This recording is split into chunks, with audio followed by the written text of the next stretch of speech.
पछि सरकारले दोलखाको सुस्पाक्ष माओतीका थामी समुदायका लागि निर्माण गरेको बस्ती यति बेला प्रयोगविहीन बनेको छ। घर बनाउन सरकारले दिएको 3 लाख रुपैयाँले मात्रै नपुगेकाले घर पूरा नबनाइएको थामी समुदायका प्रतिनिधिहरूको भनाइ छ। प्रयोगविहीन भएका घरहरूलाई होमस्टेका रूपमा उपयोग गर्ने योजना स्थानीय सरकारले बनाएको भए पनि सो योजना अगाडि बढ्न भने सकेको छैन। दोलखा सुस्पा छेमावती स्थित एकीकृत बस्तीका घर प्रयोगविहीन जस्तै बनेका छन्। सीमान्तकृत थामी समुदायको बसोबास रहेको भीमेश्वर नगरपालिका वडा नम्बर 1 बोसिम्पा र बुमाका स्थानीयको करिब 16 घर मात्रै प्रयोगमा आएका छन् भने बाँकी 40 घर प्रयोगविहीन बनेका हुन्। भयो हरेक कुराहरू यी अब ट्याक बाटो भए यी सबै जीर्ण अवस्थामा गएको छन्।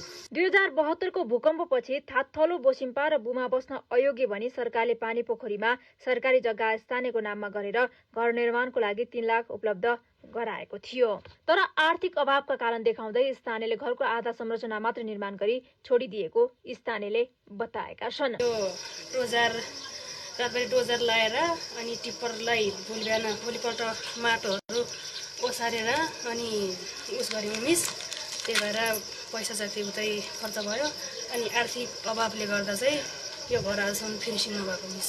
घर बनाउन 3 लाखले मात्र नपुगेकाले ऋण समेत लागेकाले कमाउन घर छाडेर हिँडेको हुन सक्ने स्थानीयहरूको भनाइ छ।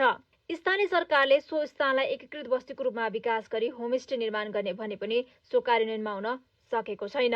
एकीकृत बस्तीमा सरकारले निर्माण गरिदिएको पानी पोखरी चिल्ड्रेन पार्क पनि बेवारिसे बनेको छ। स्थानीयले आफ्नो भौतिक सम्पत्तिको संरक्षण समेत नगरेका कारण बस्ती बेवारिसे बनेको जानकारहरू बताउँछन्। स्थानीयले आफ्नो भनेर अपनत्व नलिँदा सरकारले निर्माण गरेका संरचना अलपत्र परेका हुन्।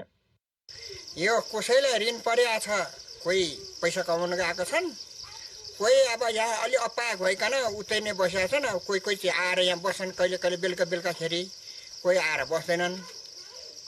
उनीहरूलाई खेती चाहिँ अर्को ठाउँ छ होइन, खेती लाउन जानु पर्यो। कोही बेलुका आउँछन्, बिहान जान्छन्।